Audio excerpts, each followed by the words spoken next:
Bismillahirrahmanirrahim. Assalamualaikum. Today I am going to discuss the differences between FIR and complaint. Before starting the discussion, I request to all of you, please subscribe my channel and press the bell icon.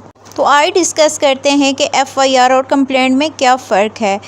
Complaint का क्या मतलब है। Complaint को हम उर्दू में कहते हैं इस्तगासा, और FIR का जो मतलब है वो फर्स्ट इंफॉर्मेशन रिपोर्ट यानी इब्तदाई इतलाई रिपोर्ट। कंप्लेंट दायर किया जाता है CRPC की सेक्शन 200 के तहत, और FIR जो रजिस्टर्ड होती है वो 154 CRPC के तहत पुलिस स्टेशन में दर्ज की जाती है, और जो इस्तगासा है वो मजिस्ट्रेट के पास दर्ज होता है।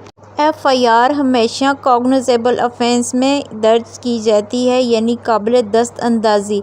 कॉग्निजेबल ऑफेंस वो ऑफेंसेस हैं जो बग़ैर वारंट के जिनमें पुलिस मुल्ज़म को अरेस्ट कर सकती है, और इस्तगासा हमेशा नॉन कॉग्निजेबल और कॉग्निजेबल दोनों में ही दायर किया जा सकता है मजिस्ट्रेट के पास। कॉग्निजेबल यानी जिसमें वारंट बग़ैर वारंट के पुलिस आपको अरेस्ट नहीं कर सकती।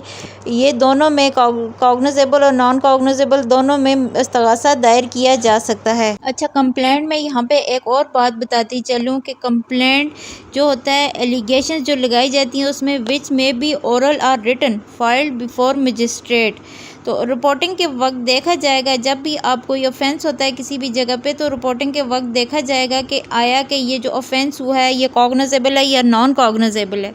अगर ऑफेंस कॉग्निजेबल है तो डायरेक्ट FIR कटेगी, अगर नॉन कॉग्निजेबल है तो फिर उसमें FIR नहीं कटेगी, उसमें आपको कंप्लेंट फ़ाइल करने के आर्डर दे दिया जाएगा या पुलिस की तरफ से ही कंप्लेंट फ़ाइल करवा दिया जाएगा।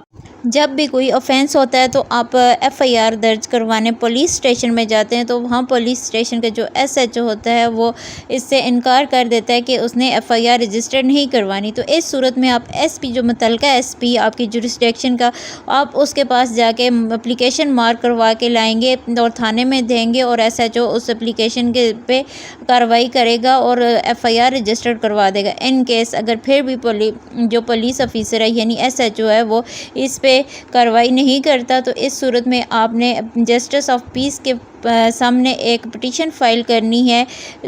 ये हम अलग एक टॉपिक बनाएंगे 22A CRPC पे, ये उसमें डिस्कस करेंगे कि जस्टिस ऑफ पीस के पास जो एप्लीकेशन हम फ़ाइल करेंगे for the registration of FIR, तो उसके क्या क्या फैक्ट्स होंगे।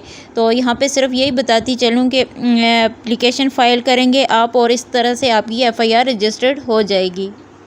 जो जस्टिस ऑफ पीस है वो FIR रजिस्टर्ड करने का आर्डर देगा SHO को कि FIR इस बंदे के ख़िलाफ़ रजिस्टर्ड कर दी जाए, और जो मुस्तगी से मुकदमा है इसकी तरफ से। ये था मेरा आज का टॉपिक। आई होप कि आपको समझ आ गई होगी। मिलते हैं एक नेक्स्ट टॉपिक के साथ, तब तक के लिए अल्लाह हाफिज़।